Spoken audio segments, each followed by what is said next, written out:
Hello, Attactioneers. Welcome to the Attack Action Podcast. I'm your host, Taylor Morrow, Huntsman. And I'm your host, Blake Meyer, Breaker of Ankles. And I'm your host, Zane Johnson, and I'm taking up the mantle. Hey. Whoa. Oh, okay. How do you come up with these like day of, moment of, or do you got a little notebook with a bunch of these written down? When I sit down and I'm like opening StreamYard, I'm like, I should pick something soon. And then sometimes you start the pod and I'm like, oh boy, I better pick. Oh boy. Oh boy. I was wondering if you were like in the LSAT this morning, 15 questions in, and like, oh, I'm going to need something. Let me go ahead and just write this down. Yeah. Write it on your palm to not wash it off later. So you took the LSAT, Zane. Tell us about that. I did. Yeah. It's a brutal test. Today, my whole morning, I like planned around like, when am I eating? How do I get there? And then as soon as I'm done, I just like, my brain is mush, and I've sat on the couch from then until now thinking nothing, and which has been great. But yeah, Just like in utter silence without moving. almost nearly. Yeah. Watch some baseball in there, but yeah, I mean, I don't know. I kind of just took it on a whim a little bit, like didn't study for very long, just prepped in the evenings and weekends, and find out my score in a couple weeks. So we'll see. Well, hope for the best. Yeah, I'm sure you'll be a doctor soon. So good job. That's right. Can you put it into flesh and blood terms? Is it like old Arachne Spectra into auras. to Dromai It's like- or what? It's like tracking Spectra aura rule changes over time. Oh my God. Okay. And if you mess it up, your client dies. Yeah. Oh my God. That sounds terrifying. Well, good on you. We need more doctors, so I'm happy for you. That's the wrong thing. Is it? LSAT's for lawyers. Oh. That's why it starts with an L, bro. Oh, gotcha. Lawyer statistical analysis test. Probably. Not a needle guy. Could never be a doctor. Dang, really? Wow, learning some more Zane lore. You can't you don't like getting needled. Yeah. Well, it's banned Don't now, like it. so that's good. True. In all formats. Emergency ban from Brian Gottlieb himself. On mobile now, it doesn't say the author on the banned and restricted list thing. Just Which as LSS author or whatever. It just had words, and then the words stopped, and that was it. Damn. We should have got the CYB official banning or restricting as a video from Brian apologizing. I mean, it's been touched on or changed 3 times in 1 year, and I guess so has Warmongers, and so has Needles. Like, all 3 of these things have been like, oh, we don't have enough data, but nobody wants to play Living Legend, so we're going to make you guys do it for Worlds, and then we'll have data, but before that, let's do this anyway. You're like, okay, interesting. I want to play Living Legend. I like that. I'm trying to get psyched for it. Blake, tell us about your ankle. Well, I to relate it back to our podcast with Flesh and Blood, it was how am I going to enjoy this pro quest in whatchamacallit? And then I realized there was both a football game that I wanted to watch and a baseball game that I wanted to watch on that Saturday instead of driving to Simi Valley and playing Gravy for 6 rounds. So I was like, okay, I'm not playing Flesh and Blood this week. And I didn't go to my armory on Tuesday. I didn't go to my armory on Thursday because I had to, substitute teach PE on Friday for middle school. And I basically walked around Disney level amount of walking on Friday of 17,000 steps, which for a fat guy like me is very nerve wracking because it is kind of like, oh, I felt really good, but like I'm very tired afterwards. And usually I have messed up my knees, I have messed up some ankles in my life, but it usually happens after not the day of walking something like that, but in the aftermath. So that happened again yesterday what is this today? 2 days ago, whenever I was like stepping in between the curb and my friend's car, and it barely moved my ankle a little bit, and my ankle went snap, crackle. So I'm walking around with my air cast for all of Sunday, and it almost feels like it's halfway better, but it's one of those things. This could have been avoided if I just played gravy. Is he putting a curse on me? Is it LSS putting a curse on me? Because my football team had a generational, this is the worst loss in our program again, and some more. But the Dodgers did end up winning, so that's why I'm still here. Thank you for that. Then the Dodgers won again today, so it is like, okay, I'm all in on baseball, and I probably will not watch another Longhorn game this year. They're unranked now. Brutal. That should be true. Like, they are so bad, where you're like, how do we hype you up for the last 2 years of my life, and now you've got the keys, and you're just like running over pedestrians when you have the car. Like, you've been learning how to drive. Your dad, your uncle, your other uncle are the best drivers of all time. Your grandpa made the truck, and you're like, I don't know how to drive. I'm a big analogy guy. Somebody said I'm not really good at analogies, but I'm in a mood to talk. I haven't talked to anybody today, so let's go. That's a joke because this is Blake's third podcast today. This is all he's done, has been in front of his computer serving hot takes. Well, I survived food poisoning this weekend. Do you think that was PCG invasion that did it to you, or do you think it was the Runaways? What Metal team Fab tokens, maybe? Yeah, was it Sneap Media, who was like, I don't want to deal with this tomorrow, and I don't want this guy to get notoriety of the best Huntsman player in the world? I think it was the big AGE, I think, because they did poorly at the Battle Hardened, so...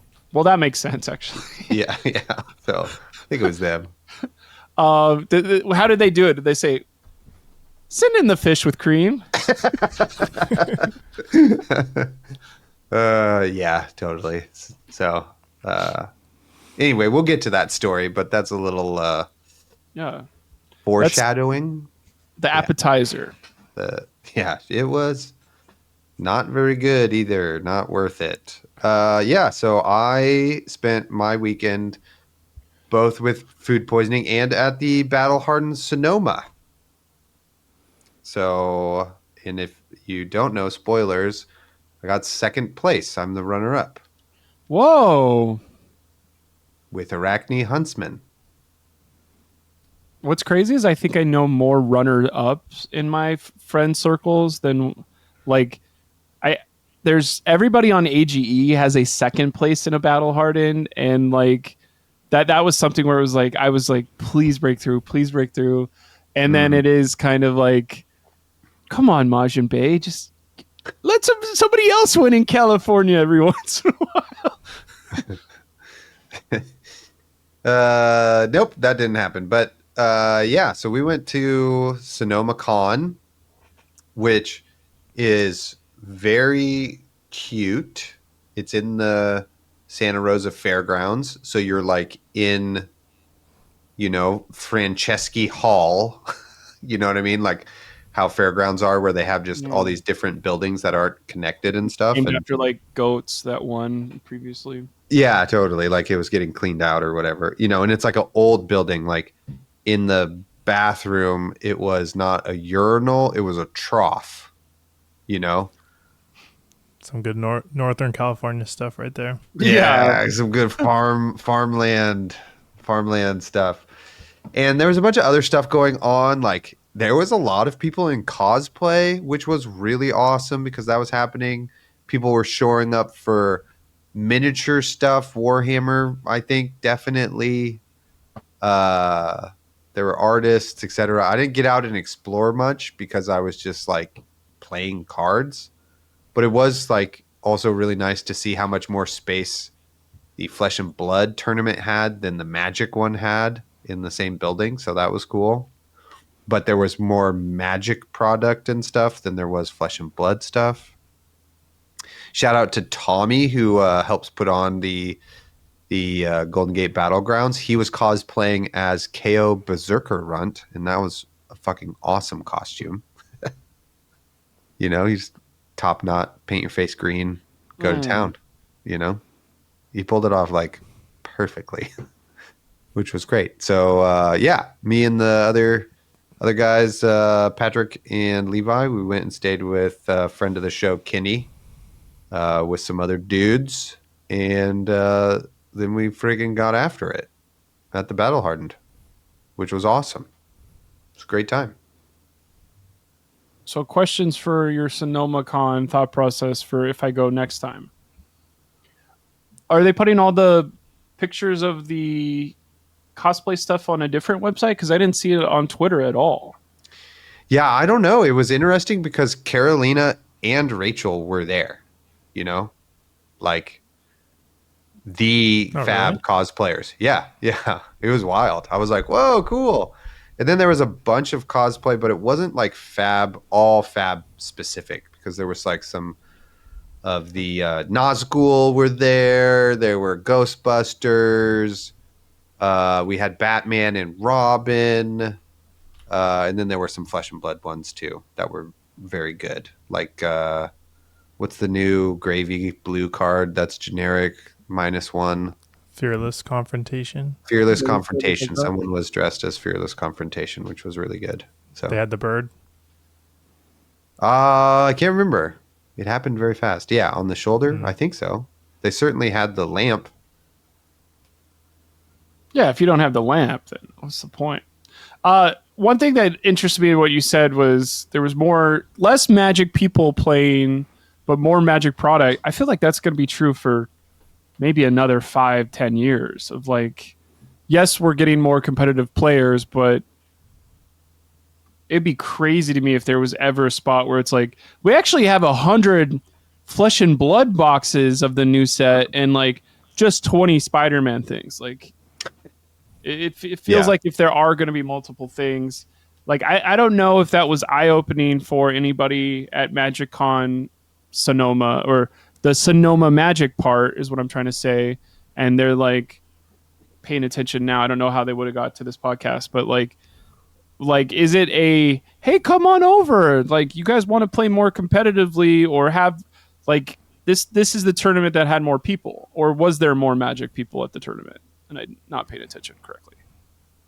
Definitely was smaller. Damn. Definitely was smaller. Okay. Anyway, I don't know how to get into this. Do I just start from the beginning of everything? Okay, let's focus. I can ask questions. Zane can ask questions. You just go from there. So, what did you eat for breakfast to start off? Everybody's wondering, when did you go to the bathroom? Well, after which rounds, etc. I went to the bathroom after every round except for round 3. I had a granola bar and a banana and a poorly made latte from Pete's Coffee. PEET.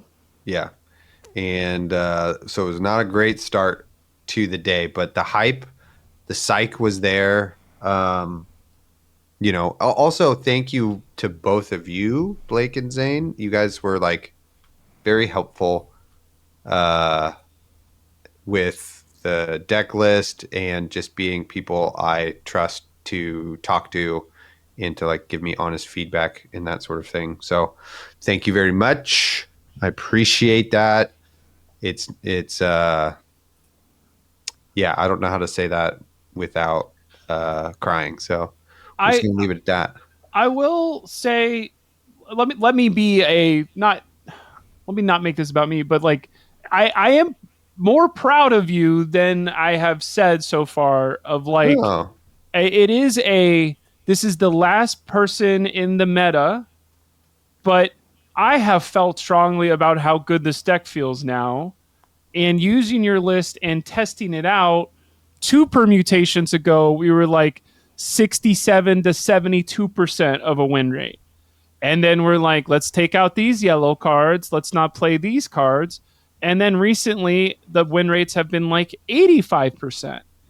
And in my mind, that usually means like, oh, well, we're playing against Talishar people. Like, how can you do this at the tournament?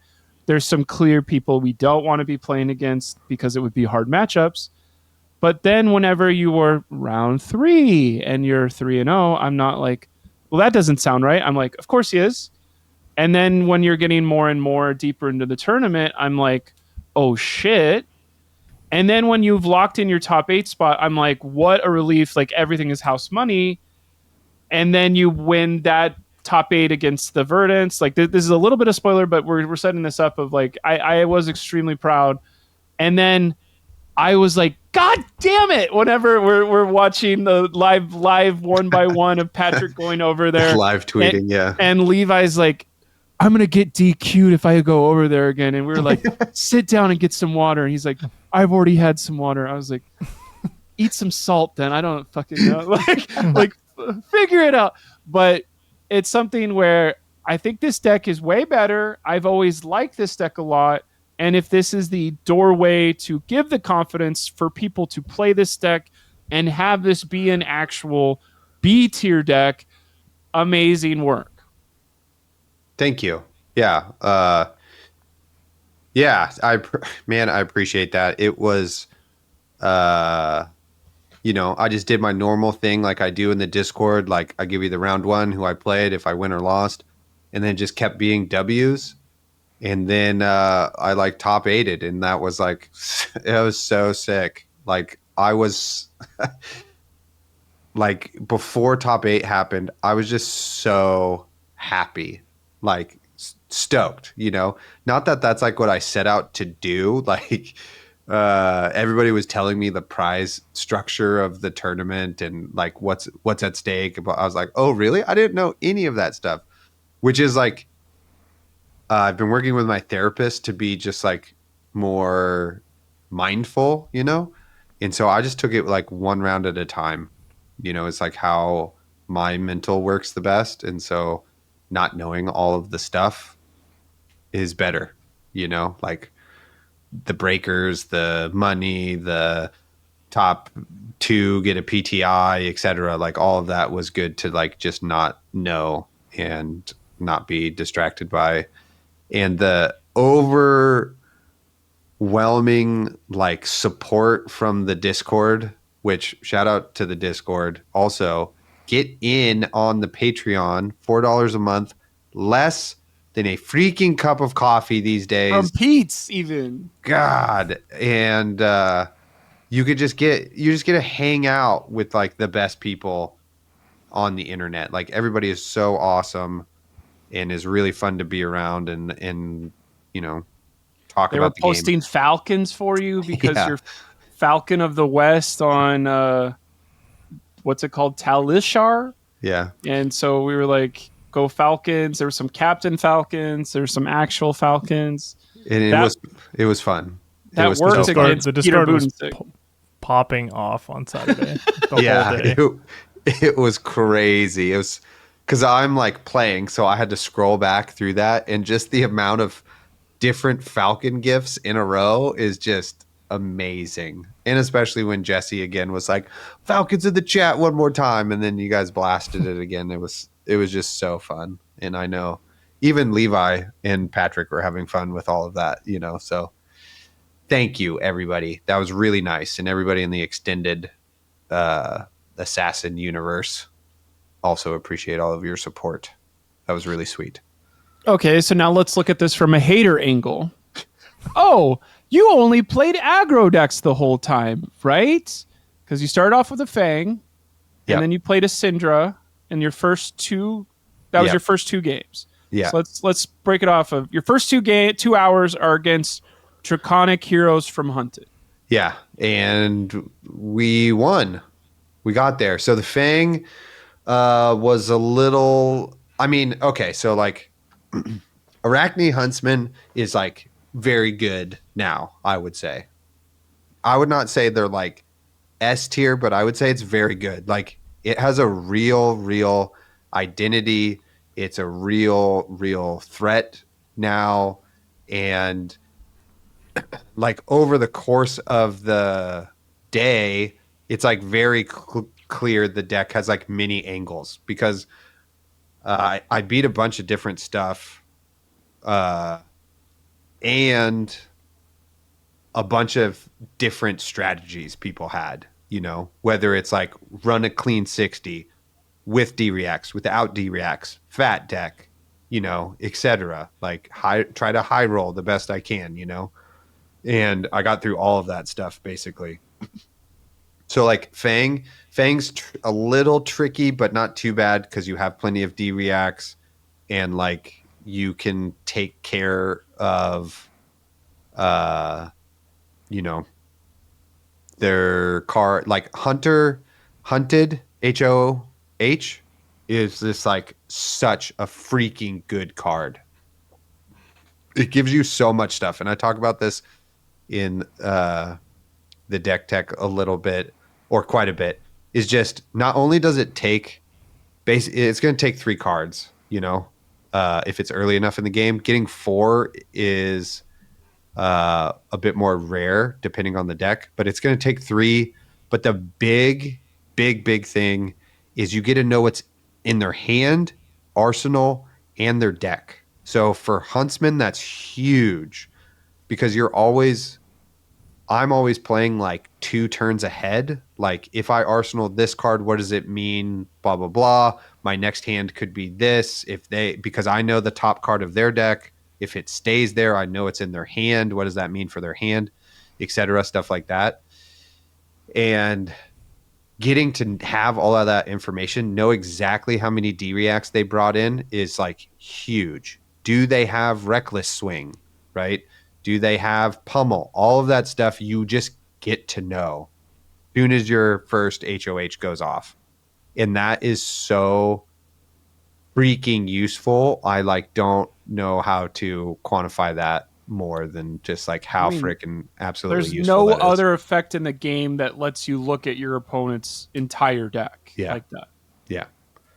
Because Bonds of Agony is gone. That is preventable from your opponent as well. There's no check your opponent's deck for anything in other heroes. Yeah, there is not.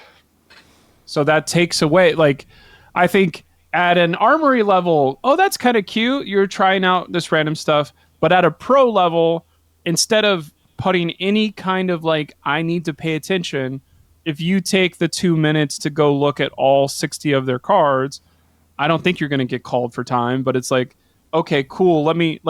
That's kind of how an entire other game called Pokemon, like the first time you look at your deck in Pokemon, you look through all 47 cards to see what wasn't in your prizes and what wasn't in your opening hand to know what's in your prizes. Yeah. And that kind of knowledge for the whole what is about to happen for the next 50 minutes is, I think, invaluable to Arachne's part on the tier list now. Absolutely. Yeah, it's a huge boon. Also, Zane, jump in anytime with any anecdotes or whatever. Are you lagging still? Is that happening? I am lagging a little bit. I'll find a moment to jump on in here. Okay. Anyway, so I played Fang and I took I forget what happened, but somehow I stranded him with a scar tissue. And then he wound up drawing into 2 more scar tissues. And so I knew he had a scar tissue, and he hadn't given his dagger like go again or anything. It was just like a weird circumstance where I was like, okay, I'm gonna no blocks here, and I think I had a D-React, and he just goes scar tissue, scar tissue, scar tissue, and I just took 10 damage out of nowhere, and I was like, fuck, this game might be over. I went from 30 to 20. Thankfully, I wasn't lower because that would be dicier, but he didn't have any follow-up or anything like that. And so I was just like, all right, I'll just keep this D-React for later. Just came on with my game plan. And I just decked him out. But he still had like plenty of life. And he extended the fist bump. But what I really had in Arsenal was Codex and also a Regicide in discard. So technically that's a Regicide kill because he definitely had enough life, but he had no armor and there's no way he could block with any of the cards in his hand. They were all in his banish zone. So we're going to say that was a Regicide kill technically. I also have been playing Fang recently to try and learn how Fang works. I lost to a Huntsman at Haley on two Thursdays ago because whenever you HOH and hit one of those reactions, there goes all your that's like plus 12 damage. Yeah. And it is kind of like you need these reactions to not only supply the go-agains, but if you run out of that damage, you will not have enough raw damage to get through the wall that is Arachne's. I'm going to block you out the whole time. Yeah. And I got Tooth of the Dragon like really early, which was freaking awesome. I was like, oh, this is wonderful. Thank you. Thank you, new card. There's no sidestep or whatever there. Yeah. Yeah, that's a huge one to hit. I mean, HOH is kind of like the blowout card. We said this in the deck tech if you watch that on Tuesday or whatever. But like the if you blow out your opponent, it's possible now of like a Codex could blow you out, but no, you could really get blown out by losing your strongest cards from HOH. Yeah. And it's like, but I would equate that to other turns in the game or other things that happen with other heroes where they just have like, Gravy gets Tip the Barkeep and has 2 Sawbones, right? And gets to hit you for coming for 6 and develop 2 allies at the same time, right? When they already have like an Oisin on board or whatever. Like those are very big turns as well. You know what I mean? That are hard to deal with. But anyway, we move on to the next Draconic hero, Syndra. They spent a really long time trying to figure out what their sideboard is, which is one of my favorite things to see from my opponent as they like look at all of the different sideboard configurations and are like, how am I supposed to sideboard against Huntsman? And I'm just like shuffling my deck ready to go. And Syndra is definitely like pretty hard. So I was like pretty nervous. I was like, ooh, this is going to be tough. But he like, for some reason, was running a bunch of D-Reacts and put a bunch of them in his deck. So it really neutered the amount of damage he could do to me.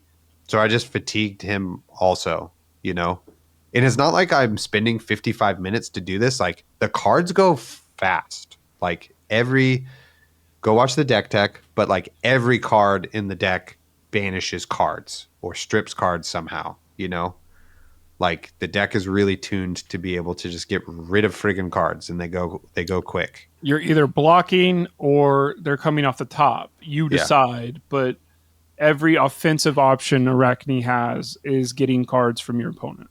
Yeah. And that's the sick thing, right? It's like not like other fatigue decks where you're like, I'm just going to outlast you and block everything and just have like a weapon that does consistent damage all of the time, right? It's like, no, my attack actions are both going to deal you damage and take your cards, So it's... Yeah, the red double troubles were a fun kind of byproduct of the HOHs too, because you get more silver, you get to buy your equipment back faster, so you get to double react more frequently, which means you're banishing more cards, which means you're refreshing them more. I also... Yes. I think this is a killer for your opponent's psyche. It kind of feels like you are doing some like Marshawn Lynch hold my dick as I jump into the end zone whenever you're like, I am presenting you with shit that's very hard to block, and whatever you do, it's wrong. And like that has not been true for Huntsman the whole before this set came out. Yeah, totally. So we got there against Syndra. That was great. And then I had to play a Slippy round 3, which I was like, is this going to be good or bad? Now all of my double troubles have go again. So is my prognosis. Like, I guess that's cool. Pretty sick, yeah. But that particular opponent was involved in some sort of super lengthy judge call that like round 3 took forever to start. And like they sat down and I was like, what happened? And they were like, well, I'm just going to really play really clean and like work on my professional diction, etc. And I was like, okay, weird to I just didn't answer anything. say that and not, go on about what happened, but all right. And so he played a super clean game, and we went to time, and it was a really weird scenario where nobody had alerted anybody about the time. I remember him asking for the time, and I don't remember anybody saying it back, So I just figured he didn't get an answer to that question. And he called time on me. He was like, that's time. And I was like, wait, what? And he's down to 2 cards, and I have 3. And it was really a weird scenario to like, because there's no clock. There was no clock visible anywhere, right? And this is the first time I was like, and close. This battle hardened super hot is what I heard. Was it hot in dude. round 3? Not yet. It was like round 4. It really it was like, must have been 80 degrees in there. It was just sweating. Anyway. Turning into rainbow foils with all the shine, bro. So he has 2 Calypsoras and 2 blues. He has Art of Desire and maybe Bonds of Attraction, I think, are his 2 blues in his deck. Something like that are left. And he still has Flick Knives. And I'm at 3 health. And he's at 2 health. And I have 3 cards. And I have Graven Call. No other dagger. And so basically it's his turn. I can block 1 dagger. Or does he only have 1 dagger? I can't remember what happens here. 1 dagger, I survive swing, flick, stealth.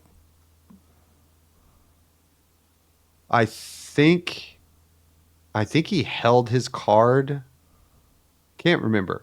It was whatever the scenario is where I go down. Maybe I have 4 cards and I can block with 1 and I wind up with 3. Because I wind up at 1 health. But he only has 2 cards when time's called. So what happens is time's called. The judge is standing behind me all of the sudden. He's there and he asked me, would I like to continue to play? And I'm like, that's a weird question, I guess. And then so I like start to think out loud, and the judge goes, no, you can't talk about the board state at all. And I was like, not even thinking out loud? I got like a little snarky about this whole situation, and there's a freaking crowd, and I'm like annoyed. And I apologized to that judge later, and he was like, oh, I don't even remember that interaction. You're fine. I was like, okay, cool. Because it was like eating away at me. So I look at I promise. I look at the board and I'm like, okay,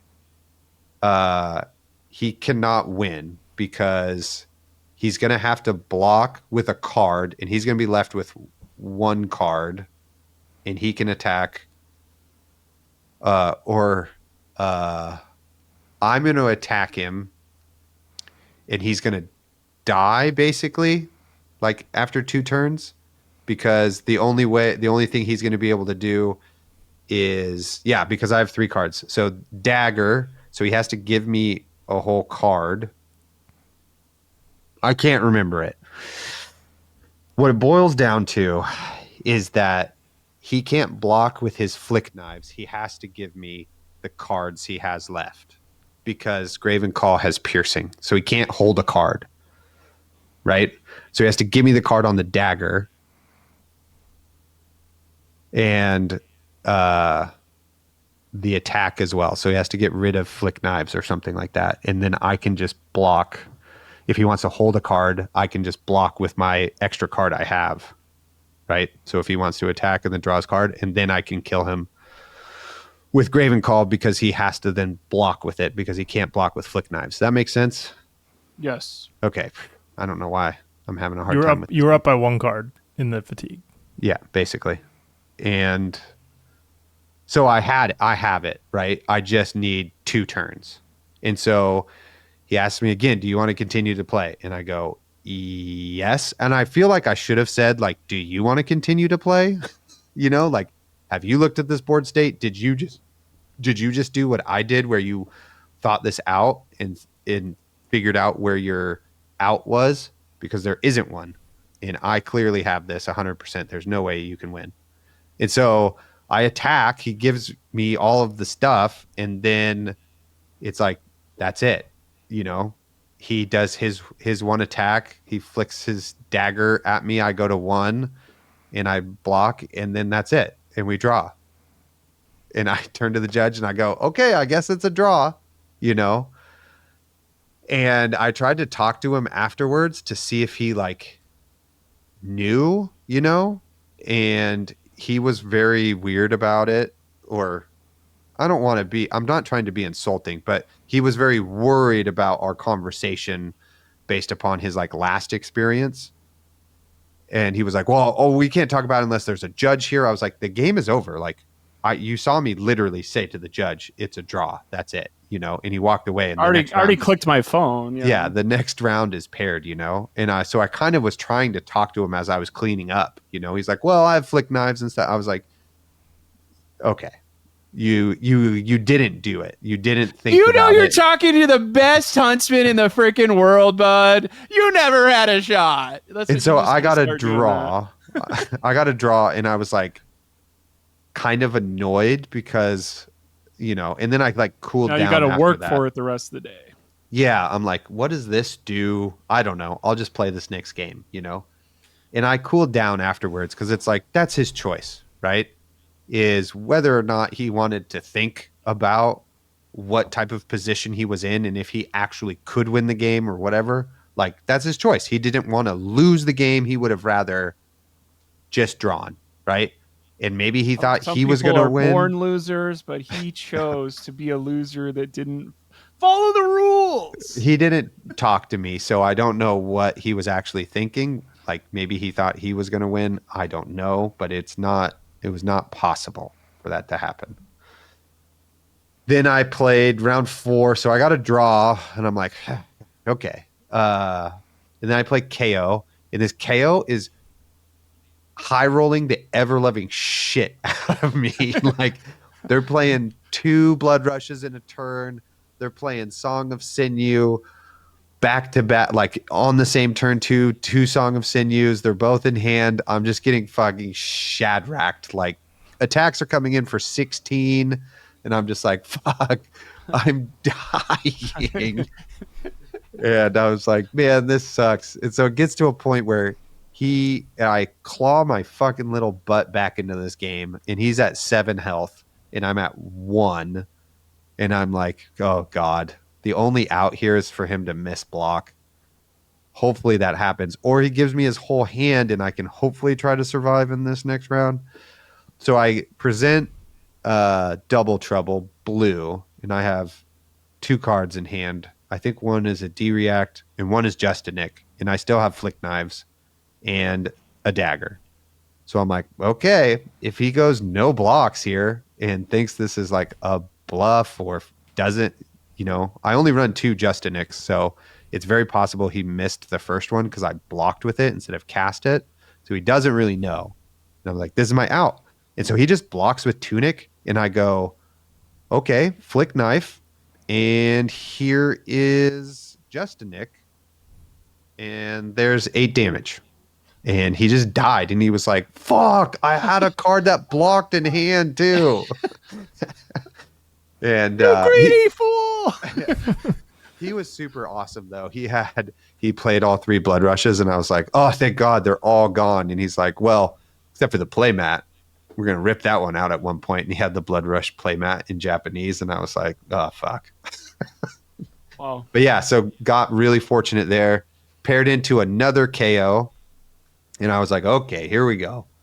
And this KO was the finalist the next day at the PQ Plus. So shout out to them. Andrew. I think it was Andrew. What's his last name? Para? No. Gil something. Okay. Gris something. I can look it up. It's not important. They know who they are. They were an excellent opponent, and he presents like the fattest deck of the day. I was like, how many cards did you present? And he was like, 72. And I was like, all right, cool. And then he made the fatal mistake of being like, I'm just going to play like value turns and I'm going to counter fatigue you because I have more cards. And I was like, oh, sick. So he's like blocking and like playing small hands. And he just died. He didn't even run out of cards. I just straight up killed him. And I played like Dagger, Codex. He had an empty arsenal, Codex.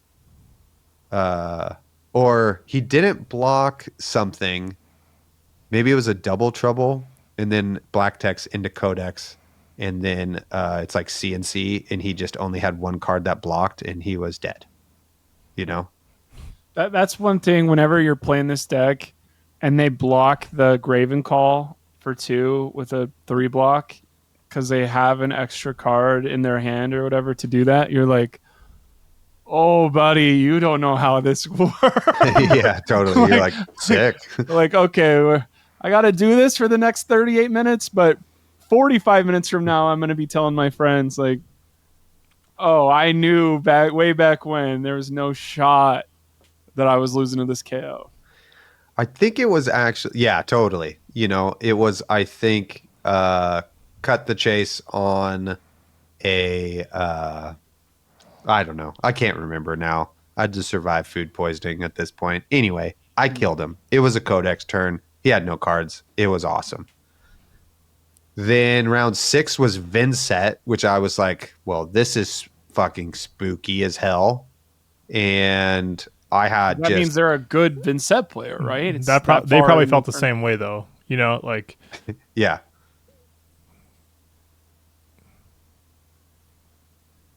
Correct. I thought you were going to say more, Zane. But okay, so let's do nobody at home has played a Vincent into a Huntsman and vice versa. I don't know how this works. Is it kind of like we're helping them banish cards and they're going to get some blood debt and that's nerve-wracking? Or, oh, perfect, I am going to block with everything besides this whenever you're playing this card, so you hit my thing that does this. Like, is there that going on, or is that not going through your head? I thankfully have Patrick in my local meta, and he has played a lot of Vincent, and we've actually played this matchup quite a few times. And thankfully, I was sitting right next to Patrick when this was happening as well. So just like I was just had a mental lock with him, like, okay, right. So the idea is since you are banishing cards, you overwhelm their banish, and they can't clear it. And so then they just take a bunch of extra blood debt. Like HOH hitting, I hit Widespread Ruin and just put 3 of those into the banish. That's I think so when good. when he already had 2 blood debt cards, and I was like, good luck, dog. But he almost blew me out of the fucking water. He had like an insane start. Like he put a Deathly Whale down there and passed like his turn and put out an incantation and a malefic incantation, and I was like, uh-oh. And then I just had a beautifully hot hand where I did a contract with Coercive, banished a card into Prognosis with Justinic, and he just like no blocks it all and went down to like 26 or something like that. He like took so much damage right away.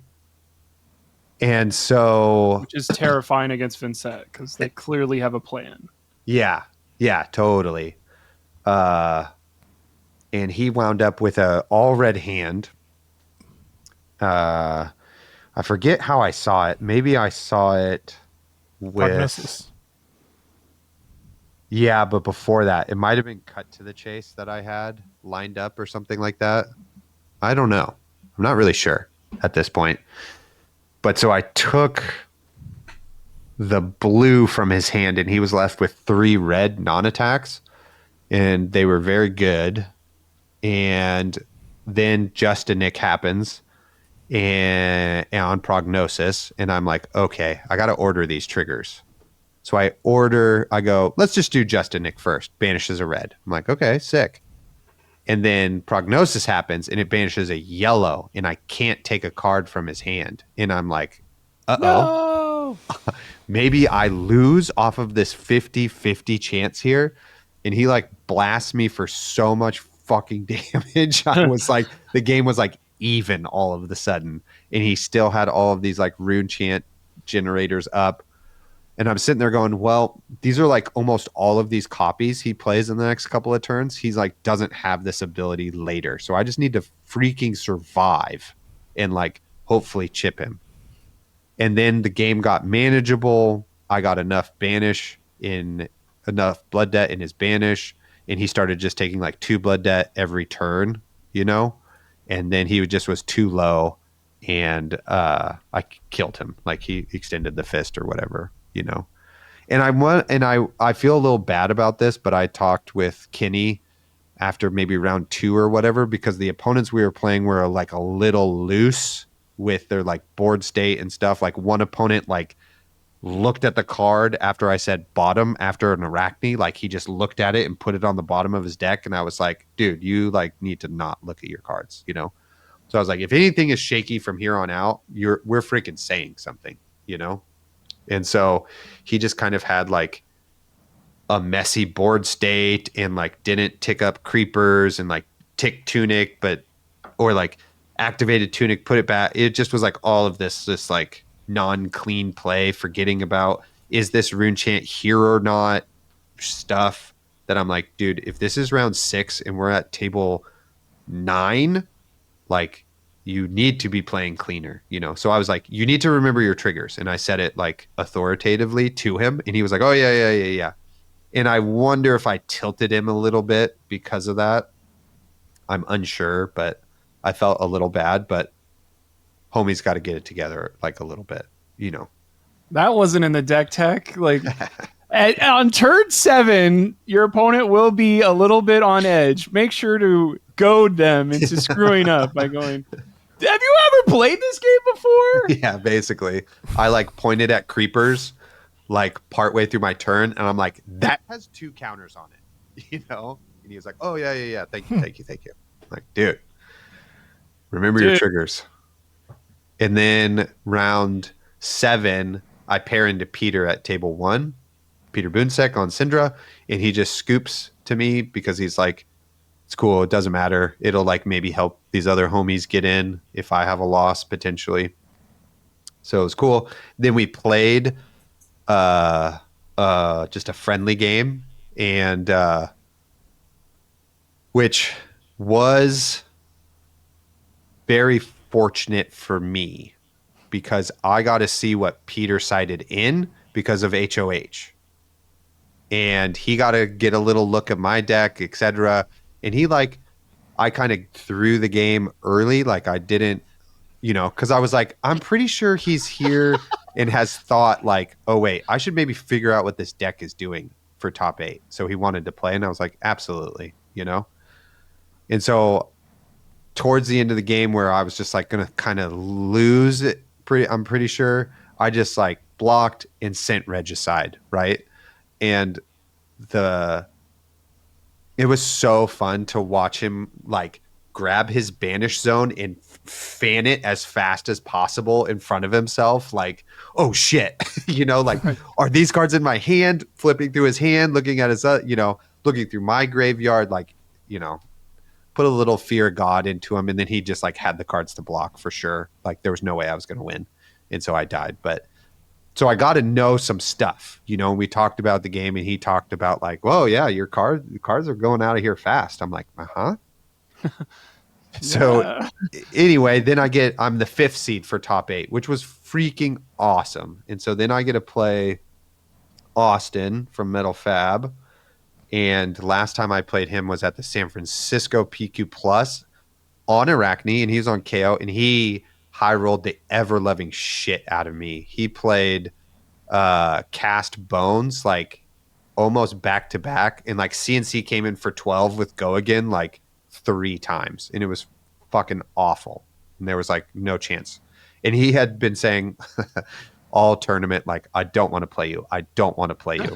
And then we pair into each other and he's like, I don't want this matchup. And I was like, okay. And Zane sent some like really fundamental like coaching. He was like, you can skill gap anybody, basically like lock the fuck in, dude. And it was super useful. I was like, you're right. I can freaking do this. And like turn 2, HOH goes off and the card on top is Felling of the Crown. And I just go, Felling of the Crown, and just ding, ding, ding. Those are all gone. His hero power is almost online, though. Yeah, totally. It's like, that's definitely something in the Verdance matchup. You just have to concede that's going to happen. Like, they're just going to get online with your help, you know? But, and then we still had to play like a really long, grindy game. Like, he was playing evergreens and was trying to, you know, like get that loop going at the end of the game, etc. So I just like counter pitched all of my surgicals because I'm like, he's not going to have any cards. He's just going to have cards in hand, and he's not going to be able to like get around this, basically. And that's what happened. Is just at the end of the game, like I had back-to-back surgicals, and the third one I pitched to play the second one, so it's like coming up like super soon. And he only had 3 cards in hand at the end of the game, you know, and one of them is his other copy of Evergreen. So he was toast, and I won and got my revenge, and that was great. And then I was in top 4, and I remember going to the bathroom at this point, and I just am like laughing, peeing into the trough. Like, I can't believe I'm in top 4. This is crazy. And so then I have to go play Peter, and things like this is probably the biggest, like the luckiest game I had, you know, and it's just like part of TCGs, but like I hit, like he told me he had 66 cards in deck. I was like 60, and I got rid of, I think 6 or 7 on turn 0, like with him blocking and a, just a Nick double trouble blue, like right away, and just got blasted cards out of his deck. And so when he drew up, I was like, all right, now it's a fair game. You're like under 60 or something like that, you know? And so the psychological damage had started there. And then the next, like I didn't know you were a villain. I thought you were a hero in this story, but you're really messing with these people, man. I thought of it as table banter, but maybe it like wasn't in this situation, how that game played out. And HOH, like one of them got all of his lava bursts. Another one got all of his ravenous rabbles, and one of them was in his hand, which was fucking huge. And I really had to like tank on that thought because I had to play HOH from hand. So I'm giving up 2 cards, and it's inefficient on his head jab too. It's not a card for 4, but I'm like, if I get a card in his hand right now, like this would be freaking huge. And it was Ravenous Rabble. And when I said that, his like head dipped and he just threw the cards down to show me the Rabble. And I was like, fuck yes. I wound This is my battle-hardened Sonoma. And I wonder, I didn't ask him, but, and I don't know if he's listening, maybe he'll cop to it, but you know, Majin Bey, his boyfriend / best friend, is like also in the semifinals, and I wonder if he was like probably thinking like, it's gonna be me and Majin in the finals, like this is gonna be so fucking awesome. And that was like kind of slipping away a little bit, and I wonder if that like was in his mind at all. I feel like all of us, like the one time I played Evan in the Blitz skirmish finals, it was like, take a picture of me and Evan, and like I'm sure he was excited for me, and my teammate came together and we took down a battle hardened who cares who wins. Yeah, but that was ripped away as soon as you said lava burst. I also was like really fortunate, like I drew 2 shelters right as he had 2 throw daggers like each turn, and he had like blocked a little bit on my turn, so he had like was relying on the throw dagger to draw him another card. And it was like stuffed the turn, you know? And I got enough space to where I was like getting cards off. Like I got Codex off when he had an empty arsenal and was able to like dagger beforehand too. Like, so he like could not block hardly at all, you know? And so I'm like stripping cards. I'm taking armor. At one point I come in with, which is a really huge moment in the game. I have Leave No Witness and a Cut to the Chase in hand. Codex in Arsenal, black text are available, and he blocks only 4. And I'm like, okay. And he talked to me about it afterwards. He was like, this is crazy. You didn't snap play it. Like, I was like, well, I had to make sure I remembered your like deck that, because he didn't run the same amount of defense reactions, and he had already played the 2 that get you to draw a card, you know? He like had those both in his Loyalty same hand. to the grave. Yeah, whatever it is. Yeah. So he had already played 2 of those. And I don't think he had another one in there because I didn't see it. Maybe he did. Maybe it happened already. But anyway, he blocked 4 with a piece of equipment and his last copy of Throw Dagger. And I was like, cut to the chase, black text, and boom, there goes his arsenal. Here comes Codex. More cards are gone, you know, and it was like the game was basically done, super done after that. And, you know, then he just like doesn't have any cards left in hand. And I think I hit him with Surgical. Surgical is the last thing I present. And then he has to like give his hand, and he can't cast his like 1 for 5 from Arsenal, you know. I think he made a mistake too on what he grabbed out of for one of those codexes and stuff. But boom, there I am. I beat Syndra, and I'm in the finals against Majin. It was crazy. I also went pee and just laughed my ass off in the trough urinal by myself. Like, this is crazy. And I walked past Kenny. He was at the merch booth, and he was like giving me like a sad face as I walked up. And I was like, oh no, dude, I won. And he was like, oh shit, let's go. And it dapped me up. It was sick. It was awesome. That was like maybe my favorite moment. And Levi was like walking with me, like talking me up, like, you know, it was nice. And that's where our story ends. Go ahead and so let's set some stakes for maybe some people that aren't aware of this hero. This hero was in Dynasty. First, I think people get excited when you win an armory with it. I've won 3 armories with Arachne. Like I vivid memories because it's so hard to do. It's such a bad hero for so long.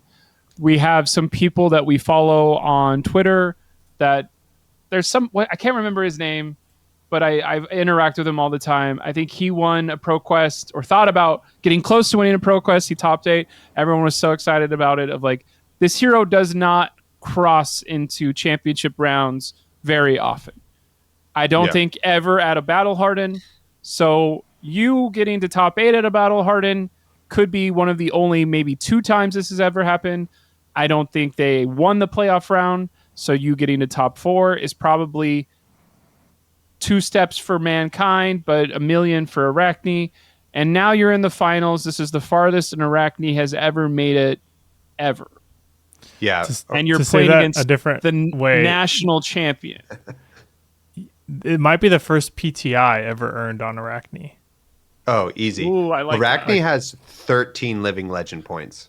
And it's Tao Tao twice? And Tao Tao, yeah. You don't need to win something to get, or you can get a PTI without winning LL points. But yeah, it might be the first. If there's another one, let us know. But I don't think there is. I think that might be the first one. I'm just going to go look the guy up on Twitter because I like him a lot. It's Lukey or something, right? Oh, yeah. Wookie. Lucas? Wookie, yeah. He top 8'd something. I think maybe he won a Pro Quest where he's the other person that won. Because it's like, if it's 13, somebody got 8 and somebody got 5. And I think it's Tao Tao got 4 twice and then Lukey got 5 is what I'm thinking happened. Maybe. There you go. I think you're probably correct. Like, it's that small where everyone remembers when it does happen. Unless this is going to be the floodgates of like, oh, HOH is this good, and we all followed the Morrow list. You're bringing Arachne into tomorrow. Nobody's made those sort of jokes before. Good job. No, that's Blake. not a joke. That's Sorry. That's a page turning paragraph starter, you know. So I have to play Majin in the finals, which I'm just like stoked, you know. And I really wasn't. I was so tired. My head hurt so bad. I wasn't like super locked in for this particular game because, you know, it's Majin, and I'm just so tired, you know. And it was. He like pitched right away, channeled the Millennium Tree, which is the first time in my testing that I'm going to have to go against Verdance with channel the Millennium Tree. And I'm like, oh, fuck. This is going to be bad because I'm going to like leak more damage than I really want to. And it was like a good game. Like also me and Majin did a good job like making everything light. Like we had great table banter, which I really appreciated. Because my last two opponents were very quiet and it was like nice to kind of break kind of the tension of the moment and that sort of thing. And I made two like minor mistakes basically in this game. And it's the first time, and because I made them, I then like the next day, like thought about the whole tournament and was like trying to figure out if I had made a mistake until then. And I really don't think I did. And this is the only time I really made mistakes. And one of them was I, for some reason, on Arcane Barrier 1, or like just one arcane damage, pitched a whole blue when I had an extra red in hand. And I could have daggered into a 5-cost or a 5-power contract. And he was only at 12 life. And so that's like way more threatening than just the 5 contract. And that maybe does something, maybe doesn't. I'm not sure, but that's definitely an inefficient mistake. And then for some reason, I played Sink Below, sunk a card, and didn't draw it. And then went on with my turn. And then attacked with Dagger and was like, I didn't draw a card. And then the judges had to have like a judge talk, and then they just didn't let me draw the card. Which my opponents argued that it was like probably fine because then I don't have to like discard to Codex. But it was my playline I wanted to threaten was like kind of 2 turns long. Was that I wanted to go double trouble because there's a red double trouble and a blue in my hand and Codex in Arsenal. And so I wanted to go red double trouble or dagger. Or what? I probably hold the card. So double trouble, and I have black text up. And so if he gives me just a D react, I can get over the top. Or he gives me 2 cards, and then I'm just fine with the Codex, and I can like pass my turn or whatever. Because then I'm just like kind of set up, and he's giving me 2 cards, and this game's going to go super long. So I'm fine with like IPing myself a little. But instead, I just have to go dagger, Codex, CNC. Whereas like I could do that on the next turn also, you know, depending on what's happening. So those were kind of my 2 mistakes, but I did manage to like pitch stack double Justinic with Prognosis and in another blue. And I had a defense reaction in Arsenal, and I thought I was sitting freaking pretty. He's like maybe at 12 or 13 health or something like that. And I'm like a little uncomfortably low in the health department, but still like could be okay because I have Spell Void 2 and I still haven't seen my last Sigil of Solace. So it's like my life total is not like the exact number it's at. And he plays Millennium Tree, Waning Moons me, and then CNCs me and just fucks my whole hand up. And I just like right there, I was too tired to like figure out if I could re-pitch stack those and play for 3rd cycle and survive through this Millennium Tree and the CNC. And I think he won like 2 turns later or something, or maybe 3 turns later, but it was pretty much over after that. But you know, what I'm hearing from that, to maybe digest that for people that aren't and give you time to breathe and drink some. you're playing a very hard deck that you have to play extremely whatever of like, and like you're playing against one of the best players in the country. He proved it in Vegas, and he's playing cards that are above rate, that are designed after yours, like years after. Like Contract versus Decompose is a no-brainer. Like your best card versus Felling is a no-brainer, et cetera, et cetera, et cetera. And you're closing the gaps by either knowledge gaps or playing extremely well. And shit like I forgot to draw off a sink and I pitch a red instead of a blue, or a blue instead of a red, is unacceptable to win when you're playing a hero like Arachne. And so I think you are holding yourself to a standard that is almost impossible to do for 10 rounds, but you almost pull it off. Yeah. I'm trying to be like, have Totally. your back here instead Totally. of being like, you blew it. You didn't blow it. You're putting your gap to get under the door closing in Indiana Jones is so small, and you barely missed it.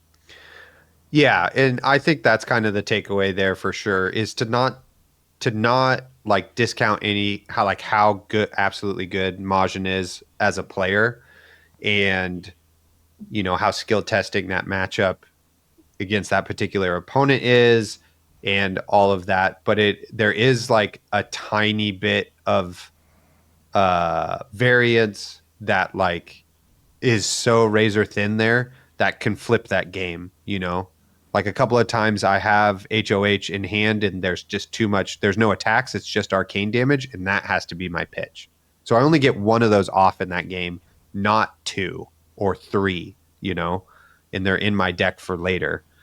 So there's like, if you hit Tree or you hit Command and Conquer on those, then that in-game scenario that you walked into without a way out, that doesn't happen. And I don't know how Majin feels about it because I didn't like ask him because there's no point, but there is a level of like, I think that game is a little closer than it actually looks on paper, So anyway, that's it. I got runner up. It was a great time. I can't believe it. I got a PTI. I won $500. I got 400 prize tickets. Sweet. How much? What'd you 400 spend prize those tickets on? doesn't seem like a lot. What the hell? That should be Yeah. like 3,600. I got a Pallades Armory deck. Wait, that's pretty good. Yeah, it was not bad. Yeah, $60 or $40. That is good. Yeah. $500. So you paid for everybody's dinner. That's pretty nice. I did not. The food poisoning dinner. Yeah, the food poisoning dinner. We were scheduled to go to a different restaurant, but they had a terrible live music band, so we went to the one next door, and I chose the salmon with a cream sauce. And this is like a nicer restaurant. Like we're talking $20 entrees here. So I was not worried. Also, we had like the hottest waiter ever. He was so charismatic and so tall and handsome. I was like, this is crazy, right? And John, aka Lupine Fiasco, was like, yeah. So you missed out, Blake. You showed him a picture. There. You showed him a picture of me. Yeah, and he was like, "Mi corazón." Okay. Yeah. And then he's like, bring out the food poisoning salmon. Yeah, this guy with his mustache. So you lost 5 pounds. You won $500. That sounds like a perfect weekend. Yeah. So then in the middle of the night, like I got like a splitting headache. I'm like, why do I still feel so terrible? I had food. I've had so much fucking water. And then like at 1 a.m, I was like, oh God. It just vomited everywhere and did not go to the PQ Plus to run it back. Just Did you walk into Kenny's bedroom and go, I threw up. I threw up. No. They were all really sweet. But yeah, no, I just had to like stay on the couch. And That you're the second Suffer. person I know that their best record they've ever done or best play they've ever done is within either 24 hours before food poisoning or 24 hours after. So if you need the next Something to step it. in your game, get some fish, Yeah. leave it out on the counter for over 4 hours, put some cream mixture in it. I like was so freaking hungry Sunday night. It was crazy because like it's a tournament, right? So it's like we had to get up early, minimal breakfast. You had minimal lunch. I had a dinner, but I threw it up. I basically have had nothing to eat for like almost 48 hours. Yeah. I like went to shower and I was like looking at my naked body and was like, hey, I look really thin right now. This is kind of nice. Sheesh. Damn, So, if only I could pee in a trough, I'd get top 2 at a battle, Hardened. it was a great time. Yeah, I'm just so stoked. I'm so freaking stoked. It's so awesome. And so thank you for letting me talk for like a fucking hour. But it was a amazing run, and I wish I remembered a few more of those key details even better. But again, thank you all for the support and stuff. You know, that's just like the best part is how psyched everybody gets for their friend doing well, and that's just so nice. That's like the best part. I'm sure if Zane got close to, we did that for Zane when it was like, if he wins this season top 8. I remember doing that once. I'm sure if Colin was in a ProQuest Plus and 4-0, everybody would be like, "Go Colin." It is one of those like people are gonna be rooting against my dumbass the whole time. No way! I'm rooting for you. I'm brooding for you. Brooding. Why is he playing non-brute? Yeah, I'm super happy for you. I think it is funny that everybody in our Discord is like, not in your honor. I think it's more of like you've inspired, and everybody's like, let me pull out these cards that I've been doing, because if Taylor can do it in his infinite wisdom, I'm going to learn from him and do it as well. I think that's a good question for you real quick. Yes, we did some of this on the deck tech, but finally, you've been playing this deck for 2.5 years on and off, not the whole time, but of course you are top 5 Huntsman player in the world. That's not a maybe, probably. That is a you have done the number one top thing. What are you doing in your 2.5 years of learning that people could never understand by just picking up the deck right now? Like, what's the gap you think that you have that people would not have at all? You know, that's hard because it's like you learn it incrementally. You know what I mean? It's not like, oh, all Cannot of a sudden, cram Arachne in your head. it's just like, well, just from like my experience, you know, you're not like, all of the sudden it all is clear to me. And I remember when I didn't know this and now I do know all of this, you know? Part of it is like knowing how to block. Part of it is remembering what's on top and that it goes into their hand if they blocked it out. Part of it is knowing whether to top or bottom that based on the game state, not the card. Right? That's like a big deal.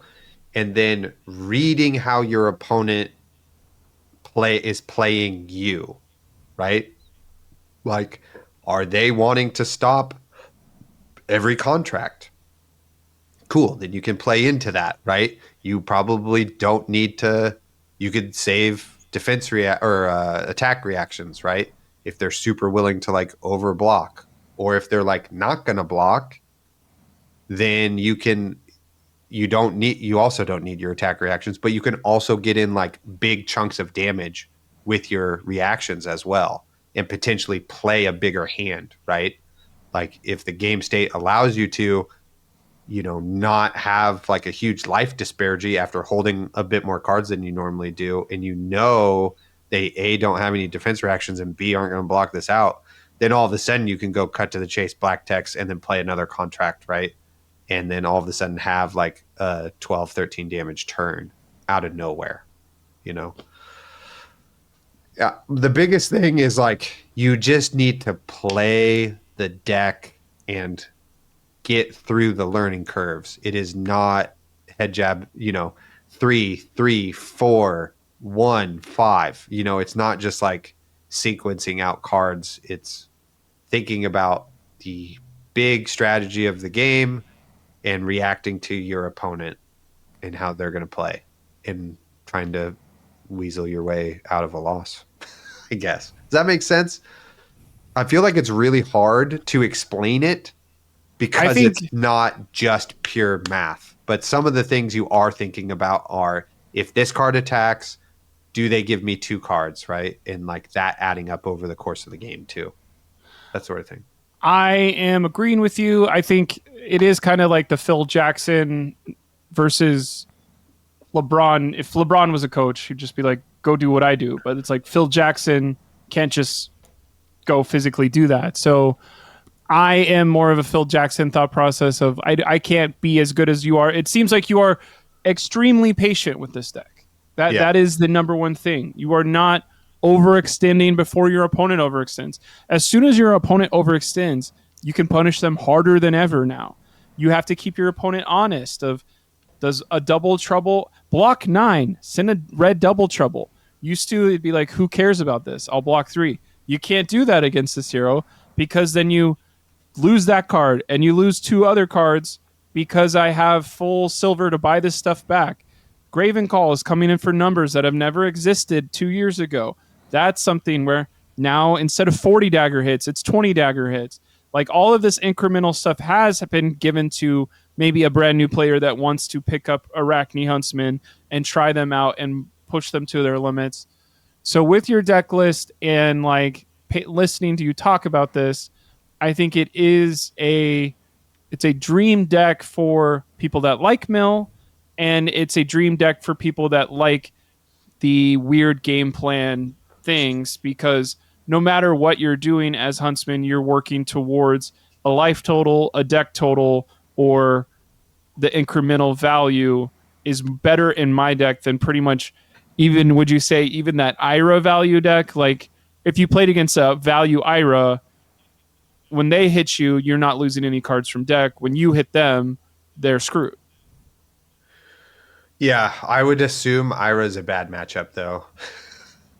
I don't know. I haven't played it, so. Cool. But who knows? But I think you're right, Blake. Like I've over the shoulder coached you in a couple of games, and I would never do some of the shit you're doing. Yeah. But I think what is funny is the stuff I'm doing isn't bad. No. But I'm not thinking of 2 turns from now. Yeah. And I haven't had a coercive play in probably 3 turns. Oh my gosh, let me say the right thing. I haven't had a coercive play in probably 5 games. And it's probably, you're losing out on a lot of value, Blake. But like I've gotten a crutch where I block with coercive and use these more specific things where coercive could stick in my arsenal. I could take probably 6 more vanilla damage and do some gross shit with corrosive. But it's hard to do that because you have to get as close to the sun as possible. And that's like, I think, how you go from a 50% win rate, or like, let's do 40 to 50 to 60 to you did not lose a single game except to the national champion after 8 hours of playing. Like, yep. That's a layer that I will never be able to say. Yet. On the worst hero in the game. Like, whatever. Not the worst hero in the game. Correct. Not anymore. You don't think you could top 8 a Battle Hardened with Betsy? Because somebody did that at the last Battle Hardened Sonoma, right? Or it was Battle Hardened San Francisco, maybe. Where somebody was top 8 as Betsy. Is that the naive Evan. fatigue? Yeah. Taylor, I wanted to ask you specifically about coercive because Blake brought it up. Did you have any interesting coercive lines? I mean, it sounds like you played mostly into aggro, so maybe not, but just a couple. There was like, I can't remember what specific games it was, but I definitely had one where I did, and it was like maybe turn 0 I'm not I can't remember, but I definitely did go like turn 0 is a great time for coercive because you get an extra card, you know? So it was like contract, they block with 2 cards, coercive, banish that card, get a silver, come in with another contract, it has go again. You know, they give me 2 more cards, etc. Close the chain, codex, do it again. Yeah. Yeah, totally. You know, like yeah, so nothing huge, nothing like 3 contracts wide. But yeah, it was a tool that came up for sure. And I'll say like in Battle Hardened or calling LA, I was having to use like coercive just to get the silver so I could flick Graven Call so I could then have a dagger that came in for 2, you know? And now I don't have to do that, which is great. So you also didn't have to play Gravy. Yeah. Elephant in the Room. How is that Totally. matchup? I imagine not great, but maybe a bit different than we'd expect, given that you do pressure the deck, and the deck has less damage in it than it had in the past with the tipples. Yeah, totally. You could definitely get there. You just have you have to classically fatigue them, right? Like you got to kill the allies when they're there, and attack their face when you can, and then you know, HOH does a lot of work there. Gets cards just flying out of the deck. If you hit an ally, it's really good. But there's a spicy level of if they have gold and you HOH, they can gravy activate and then it fizzles, right? So you like can't just rely on HOH hitting. Well, it doesn't fizzle, right? They just can change the top card. Right. So then you are like it's up You're to guessing. luck there. Yeah, You're guessing. So that is challenging for sure. Yeah. For sure. But there's a level of like you could put in some more tech for it and stuff. I had like what I felt was a comfortable amount. But you definitely want to dodge Gravy and Florian the most for sure. Yeah. Yeah. But you did. It's easy. No problem. Just dodge, baby.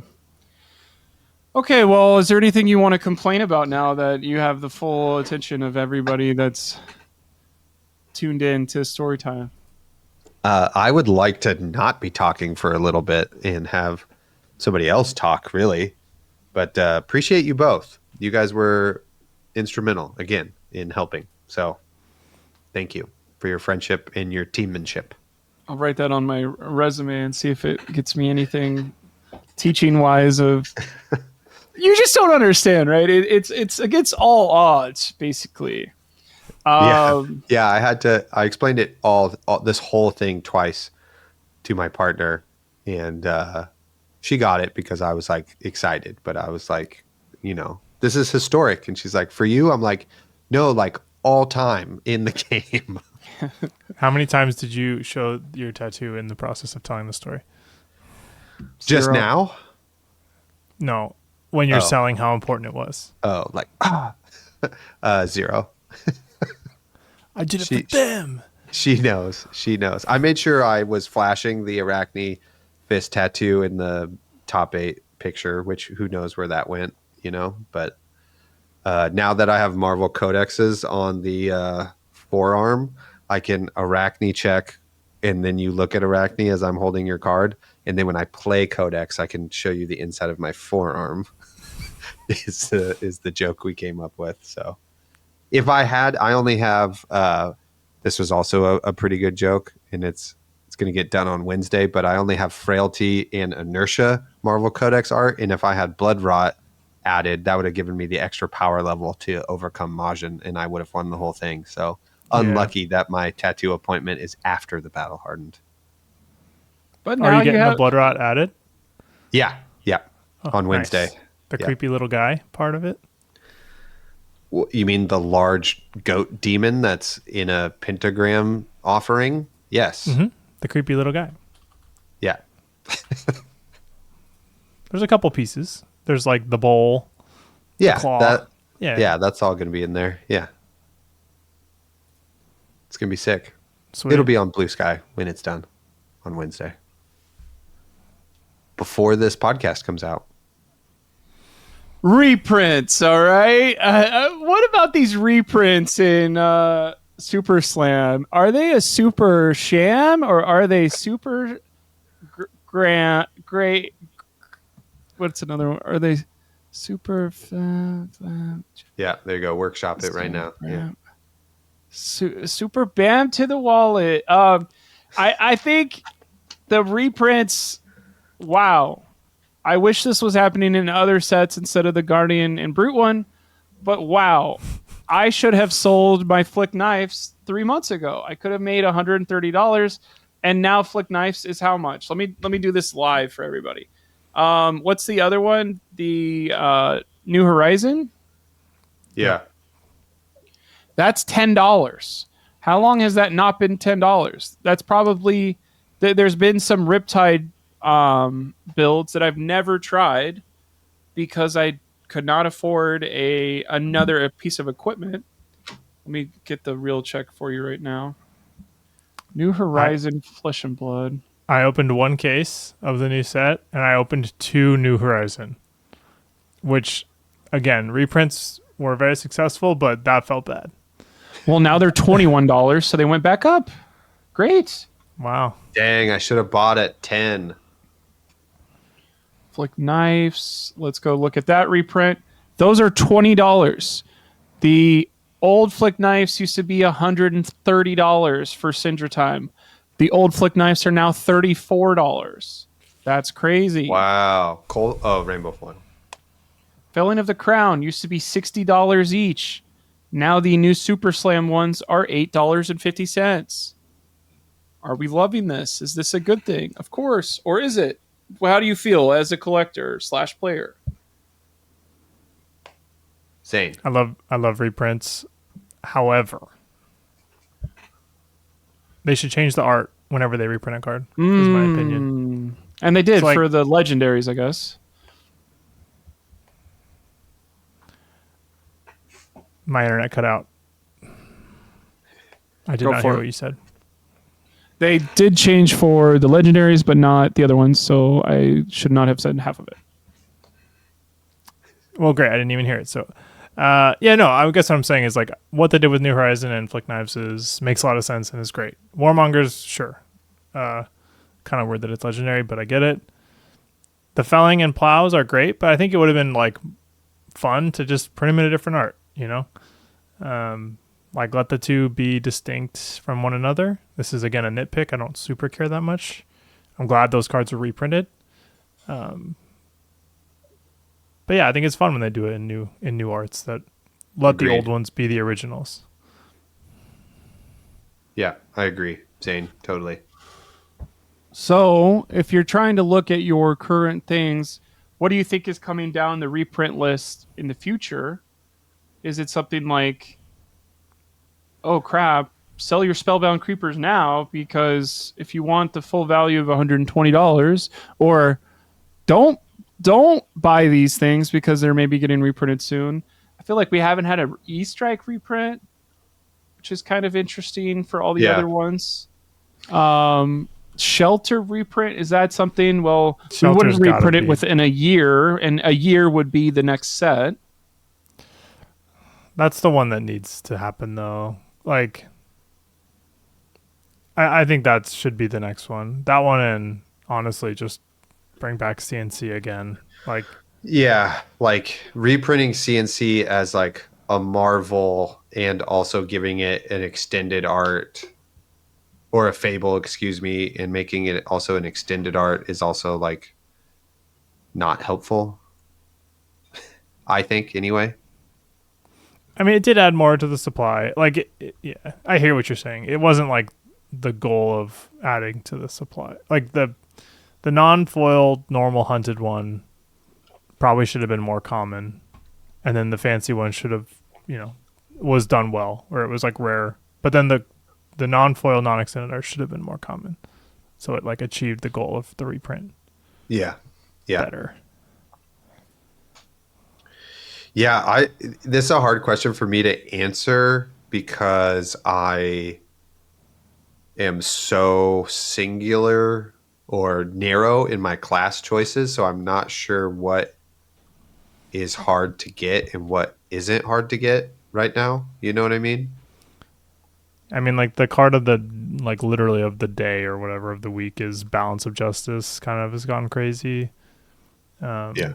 I would also sell your Valiant Dynamos because that's one I think would get reprinted. Of that has been around longer than New Horizon. It has been around longer than Flick Knives, and it is as mandatory in Kasai, Fang, and Some versions of Dorinthia and Bolton. yeah, like that's the one I'd be like, sell that if you want full value of your investment from 5 years ago that you thought you would get your money back.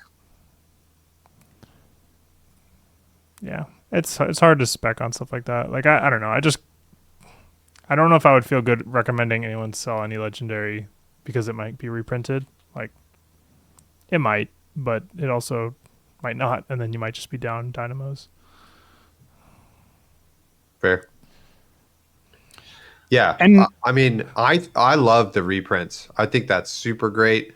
I mean, even Snag is down, right? Warmongers is down, even. Yeah, You know that. I forgot about Snag. Yeah, those are Yeah, it's all like 10. huge. Yeah, those are all yeah, huge. which is it's funny. I'm sure like when they decided to reprint it, Bonds of Agony was still legal, so that made more sense. Yeah, Whereas now that card just like doesn't even see play, but still a good reprint because it cycles in and out. It'll be back at some point. yeah, yeah. Any just well used generic Majestic should see a reprint, especially the Silver Bullets, like those two cards. You know, I'm having a hard time thinking of another one that's in that realm. Weakest Link is Oh yeah, that's been around for over a year. or like Amnesia, or Erased Face, like all of those. Those are cheap though, for now. Weakest Link are the ones where pricey, I went and but- looked through all this, and weakest are 40. Would you say, Zane? Say that again. Yeah. I think I just heard Blake say weakest are 40, which was basically what I was saying. Like that one is expensive and should probably be done soon. Yeah, I think the generic legendaries though are probably the biggest issue. The tunics, the Balance of Justice, the Crown of Providence kind of stuff. yeah. Quick Dodge Flexors is still really expensive. I know that just came out, but you know that's like 150. Was that? Yeah.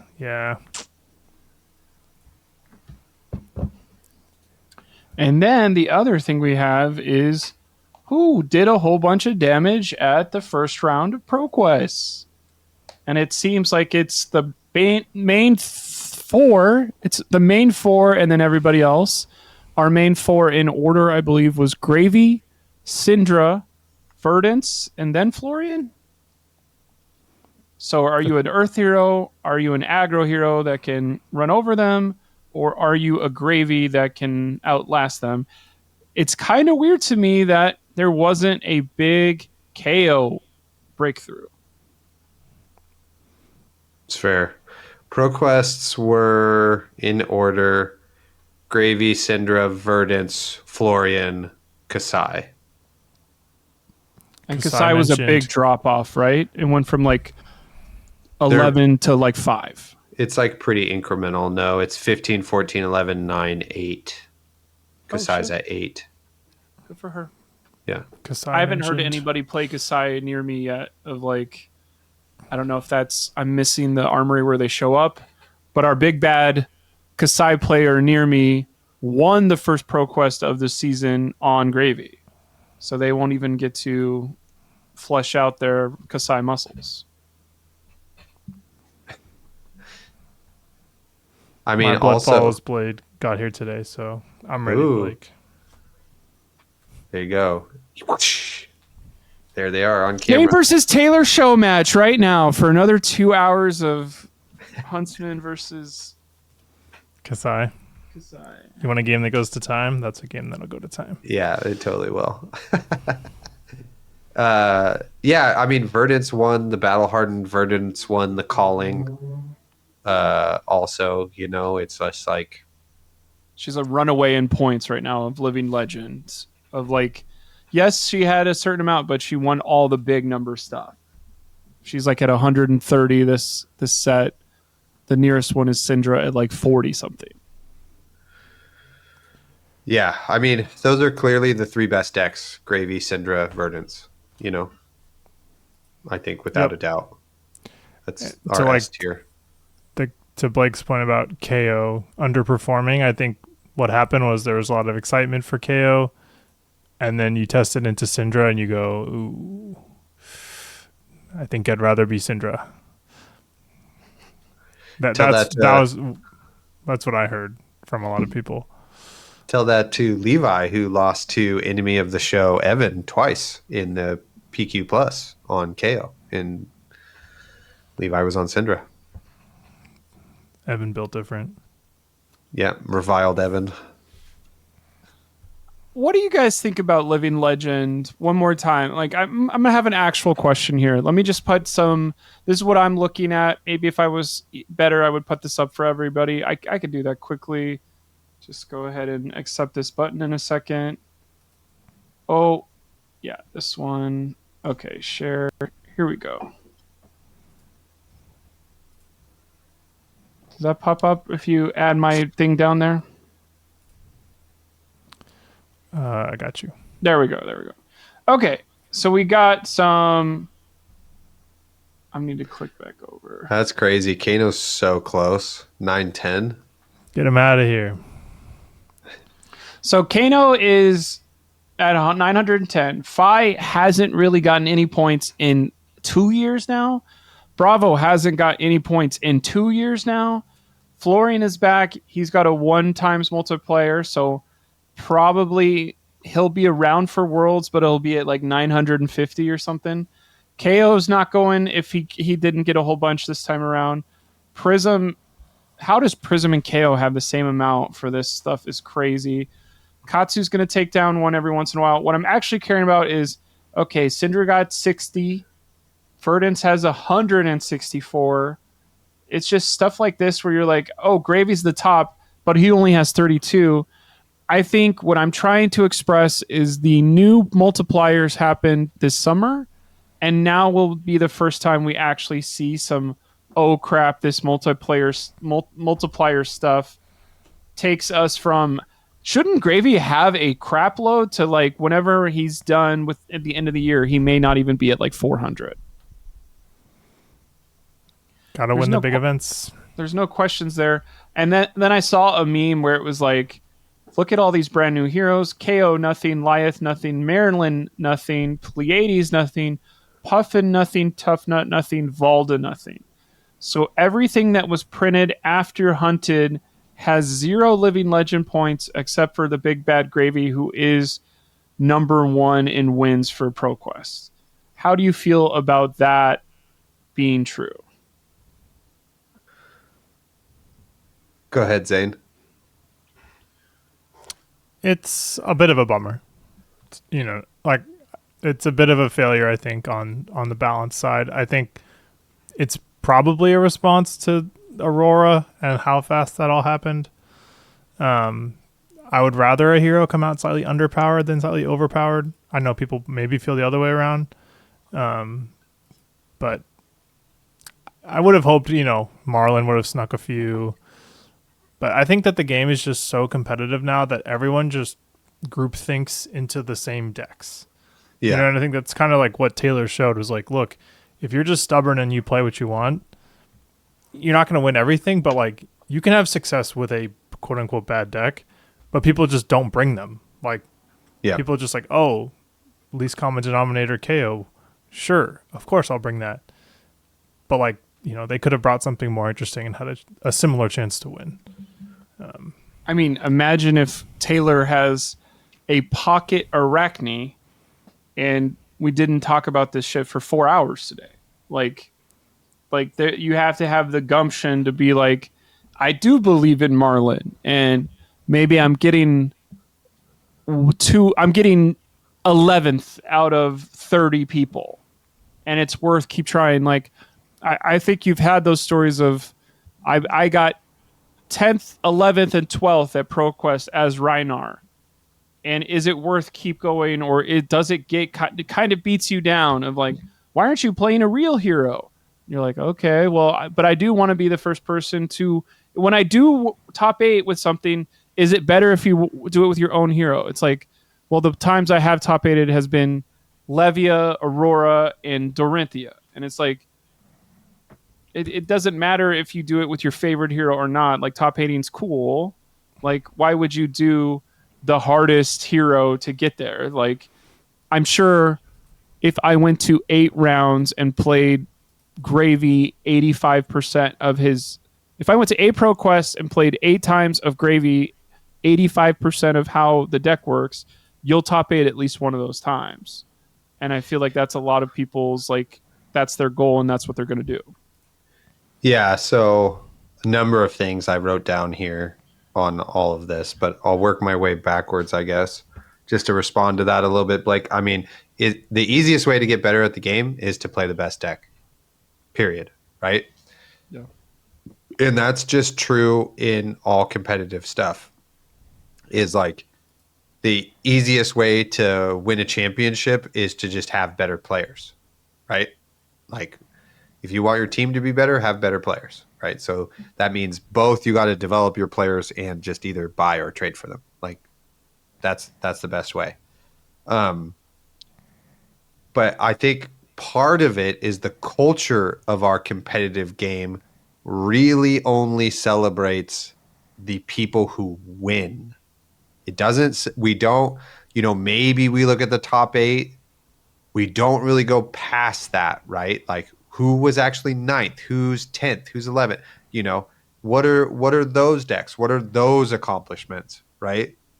And like, part of the game is luck. So if you just play the best deck, you might get lucky and win the whole thing, right? You give your chance to top 8. So winning is potentially could just be lucky, right? So part of it is that culture of not celebrating anybody who's like 10th, right? Like, Patrick got 16th in the Battle Hardened and got 9th in the PQ Plus, and he went 5-2 both days. And that's like freaking awesome. He played, 14 rounds and went 10-4. Like, that's so good. That's like so good. Any day of the week, I would take that, I know Lupine Fiasco was kind of bummed he bubbled at 9th. And I was like, dog, I would love to be 9th. Like, that's such a great accomplishment. I know you want to top and have that chance, but still, like, there were 120 players, There's over 100 people who did worse than you. So it's just like, we don't do a good enough job celebrating the non-winners. You know what I mean?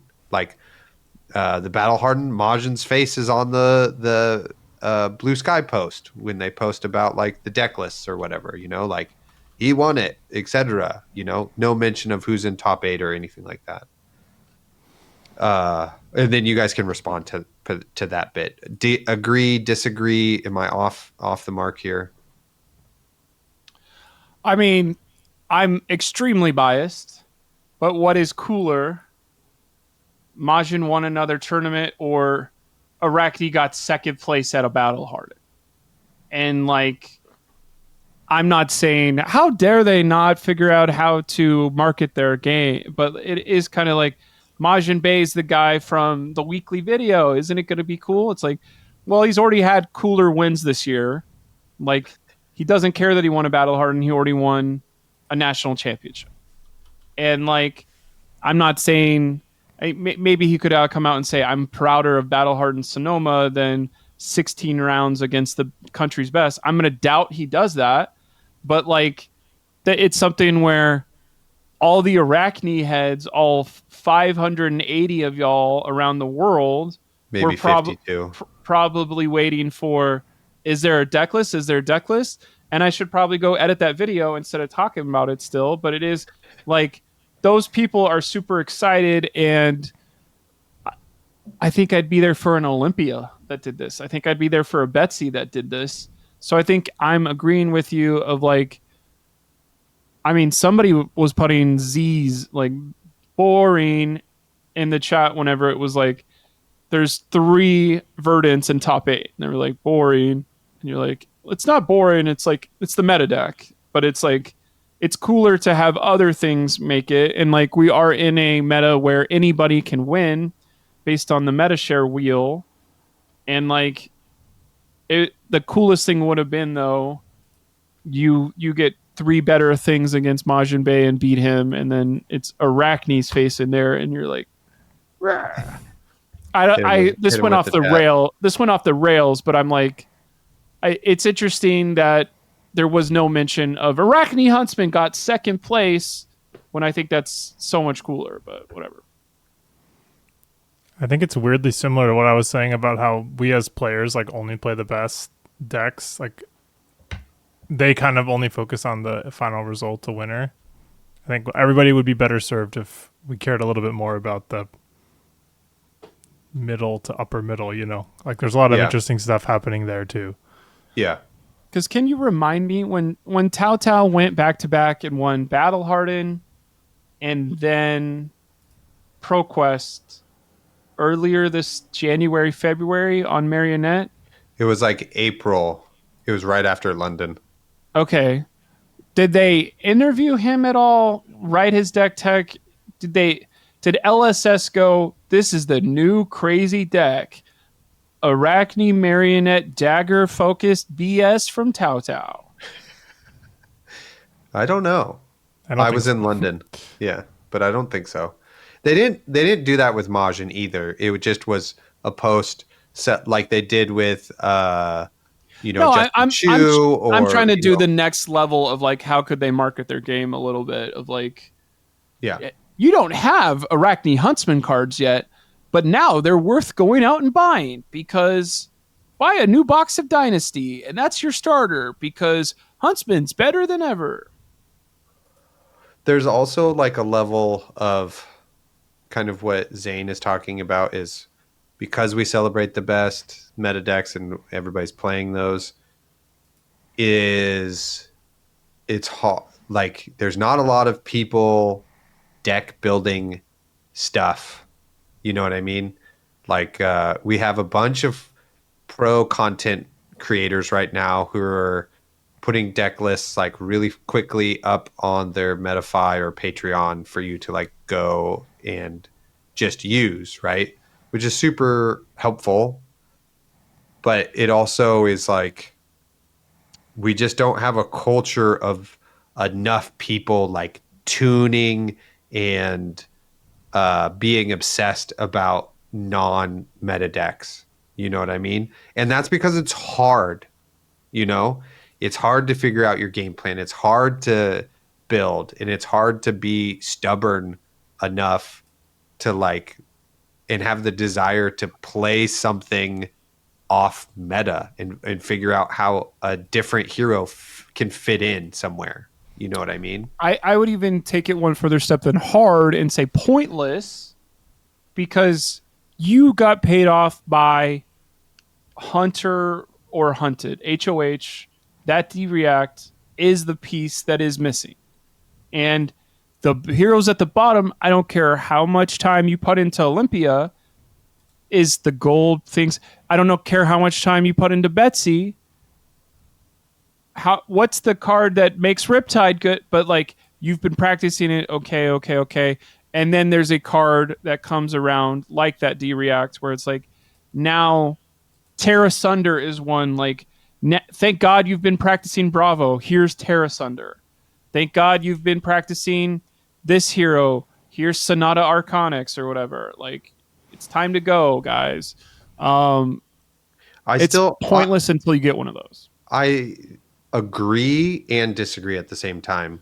Like, yes, but it's not like, you know, HOH is very good, for sure. Very helpful. No doubt. but like, I had to play the deck and know so much about Assassin before that. You know what I mean? So it's not Oh, like I'm also saying that, like, yeah. it's all of that stuff is, oh, good for you trying this out.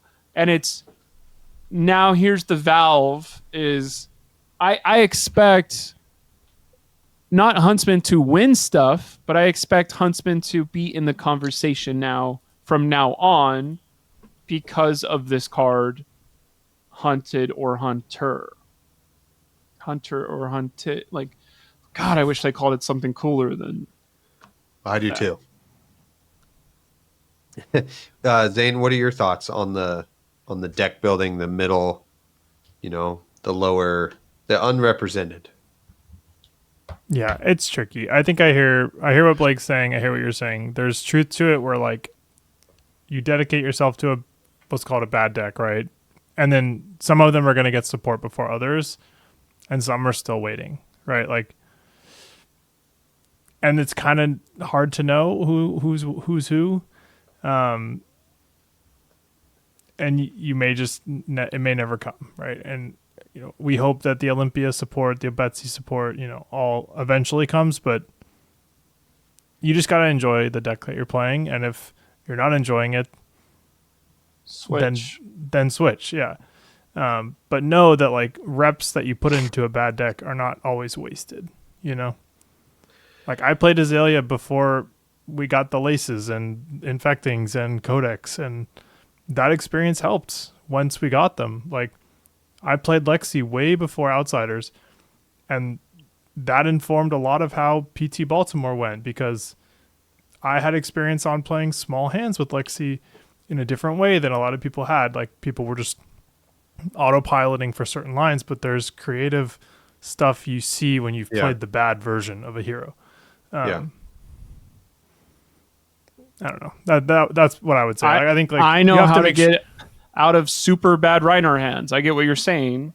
Yeah. Like you have to enjoy it though, is I guess what I'm saying. Like if it's no longer fun, then maybe it's like time to go into a different hero waiting room until support comes. Which again, this isn't like about Reiner. I actually think Reiner got very meaningful support in this set. But I digress. Yeah. I mean, I think there's also a level of like, what are your expectations playing a non-meta deck? You know what I mean? Like before this, my, Arachne, I got like 47th place or something like that, cashed a calling. And that was freaking awesome. That felt like a huge accomplishment, right? And that's like unknown to basically nobody. You know what I mean? And it's, what am I trying to say? It's not a top 8. It's not even a top 15. You know what I mean? But it was like, I can do this. That just felt like a good accomplishment. And we just don't know enough of those stories. And I'm only using myself because that's the only anecdotal evidence I have. If I had somebody else, I would use that for sure. But I don't know what I'm trying to say. I'm trying to say that like, I guess agree with you, Zane, but then also like, well, top 8 or whatever doesn't always have to be the goal when you're playing your non-meta decks. Like, sure, everybody wants to be Shoma at the Pro Tour and bring the super rogue deck and like win the whole freaking thing that nobody else saw, Totally. That's the story you always want, but that's like so not statistically probable. Yeah. So, just so we get off this topic a little bit and get back to where we kind of started, it is, I think, upsetting that Super Slam comes out and none of those heroes are impacting anything. That's like a pretty big miss. in my opinion, because I think those heroes are like actually really cool and have cool like game plans and are doing really cool things and aren't like Betsy and Olympia out of the box, which is a huge win. But they also are like, you know, not getting it done as well. It's still early, but the problem is that like this is how everybody feels about those heroes, and it's like who's actually championing them to like carve out that piece in the meta for them, you know? That would be good for that to happen. Yeah, we need somebody to be like, I'm the tough nut guy for the next 5 years. Yeah. But does it make sense for them to do that? Or should they be, I'm gravy person number 400 because gravy person 400 is going to make more money, get more promos, and have more success than tough nut number 1. Depends what you want. Yeah. What you That is enjoy. yeah. Contextual. Yeah, because I get a lot of joy out of just not playing what everybody else is playing, you know? And like I truly do like playing Huntsman so much. $500 helps. Yeah. That's pretty sweet. Not gonna lie. That's why he brought Huntsman. He was Yeah. like, I need $500. I'm gonna bring Huntsman. Yeah. How much Yeah. did the winner make? I'm not sure. What was See, the gold foil? Don't know. He'll open it on whenever that show comes out. Stupid. That's stupid. Show me now. Yeah. All right, we got to get you a monthly show with LSS, I guess, instead of a weekly one. Whatever. We got this podcast. That's all we need is the podcast, baby. Taylor, I have a deck building question for you. Sure. 3 Fleece to Frail. What degree of the fact that you have signed copies influenced the fact that you put all 3 of those in there? 100%. 100% did influence it? Yeah. I said it. He said the only reason it's in there, basically. Yeah. Well, no, it's not the only reason, but I say it in the deck tech too. Is like people are probably like, "Why Fleece the Frail?" And it's like, well, you could run any 0-for-4. Well, the only other one is Slay the Scholar. So I chose Fleece because they're signed, and they hit plenty of stuff. Where'd you get them signed? Oh, you graciously hooked it up. Yeah. That was a I big had layup. no idea that was the intent of that. It wasn't. It did cross my mind when I saw the deck list. I'm like, Fleece the Frail. And then I was like, oh, he's got signed foils of those. Like, that's probably why. And then There's a reason. Like, I mean, I say it in the deck tech. You want another 0-for-4 so you can high roll a course of turn.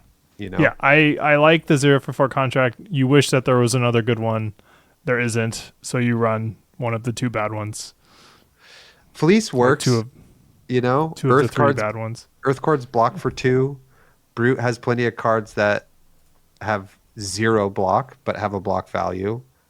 Aggro decks, Syndra has plenty of block 2s, etc. Like it'll make silver for sure. Yeah.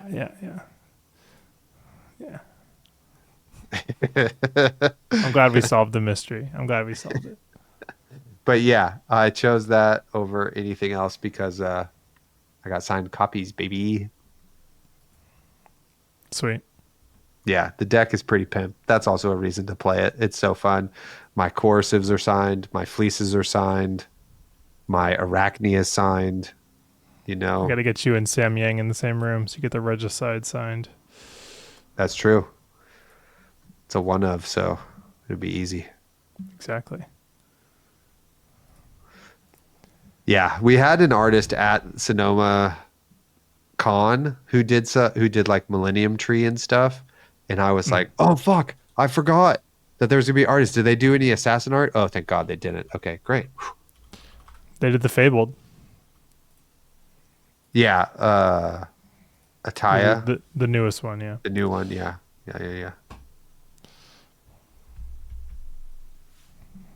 What Cool. what a fun podcast. Yeah, you think so? Yeah. All right. I think it was good. I mean, I talked a lot, so I get self-conscious about that, but hopefully people enjoyed that story time and, our other discussions and stuff. Majin's going to send you a cease and desist for using the word story time. Ooh, sorry. Sorry, Mr. Majin. Or Mr. Bay. Yeah. That's true. Okay. Sick. Anything else you guys want to talk about? It's been nope. Congrats to Peter for coming back, winning the PQ Plus the next day. Good job. Yep. Great job. Pretty soft. Pretty soft. There was no Taylor there. No Majin Bay. I mean, you just gotta let other people win and do good too,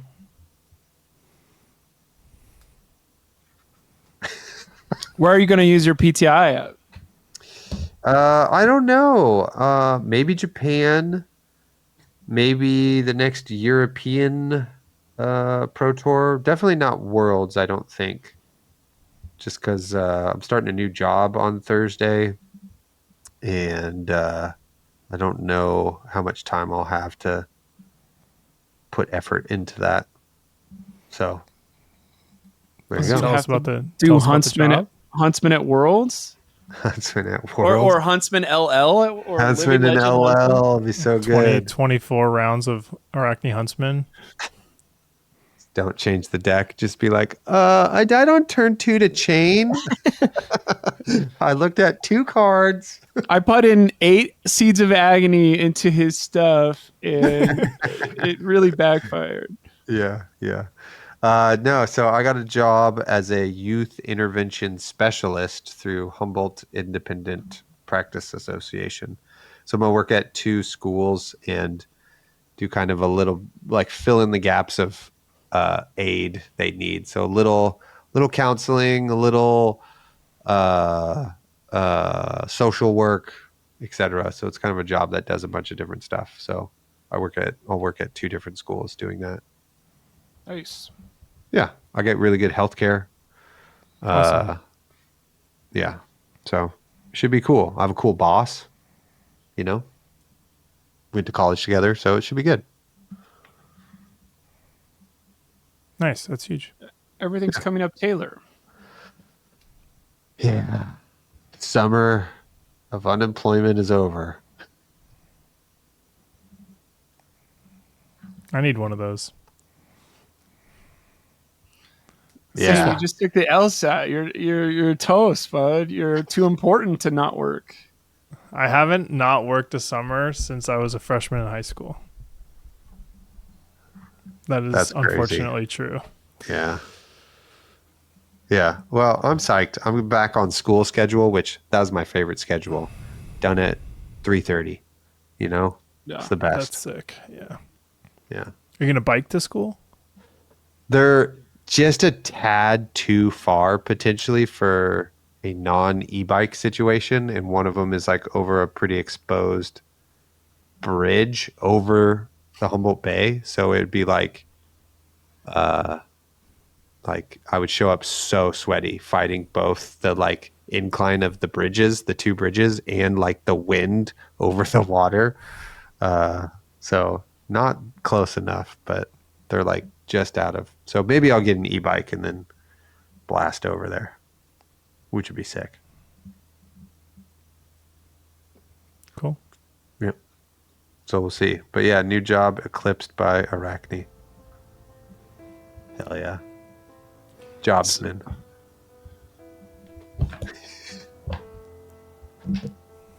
Good luck in your PQs, everyone. Thank you. Crush. If you're playing Huntsman and want to know more or something, DM me. Watch the deck you probably already have. Sheesh. That was a weird angle. Keep it real, y'all. Keep it real. End recording.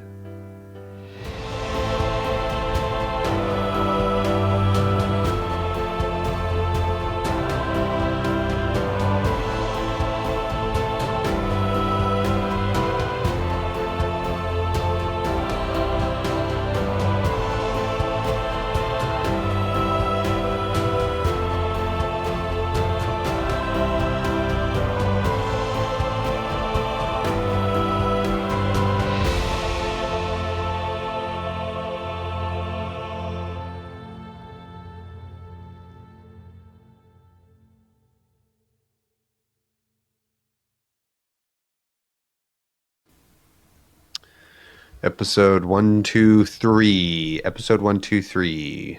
We went to wine country. I guess Sonoma's kind of more apple country. Who knows? A spider makes its way into a vineyard. Are you guys ready? Yes. Or do you think that's what it sounds like? The itsy bitsy spider went into a wine bottle. Is that your what's Fully his 80s face? voice? Oh. I thought it was your oh, what the fuck is his name? He's got that grungy voice and he's been on movies and stuff. RFK? No. He's a musician. Why can't I think of his name? Henry Rollins? No, he's like Ron Perlman-esque. Oh. Wears a little hat. I know who he was like the devil in at least one movie. Yes. I know who you're talking about. No shot I can figure out his name. People love this guy. Rocker guy that was the devil. Guy that was the devil. Fuck. I can picture his face. This sucks. Somebody This fucking to sucks. the podcast knows exactly who they are and is like, I love him. Hello? It Did you not look it up? didn't work. It looked even worse. Okay. I think he was in Dr. Imaginarium's Parnassus, right? Dr. Imaginarium.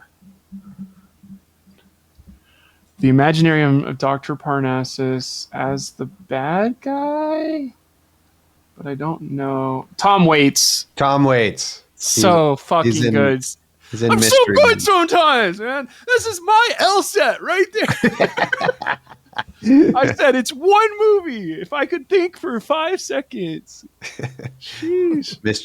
You guys got Men. Dr. Imaginarium's Parnassus? The Imaginarium Dr. Parnassus? Do you have that in your bag, Zane? Yeah, Certainly don't. that's a Dustin Hoffman film. Well, no, it's not that one. It's not that one at all. It was Heath Ledger's final movie, but he died, so they had to Oh, right. change his. They Wait, made then him. what am I thinking of? You're thinking of Mr. Magoo's Magic Emporium or something. Oh, it is a Magic Emporium, though. Oh, good thing we're starting here. Colin, keep all this in, please. Dustin Hoffman Emporium. Mr. Megorium's Wonder Emporium. All right. Hey, I'm not off by that much, okay? No. I knew Dustin Hoffman was in that film. The other thing. All right, I remember that Heath Ledger film. Got it. Got it. All right, you guys ready? Yes, chef. It's a good warm-up. Yes.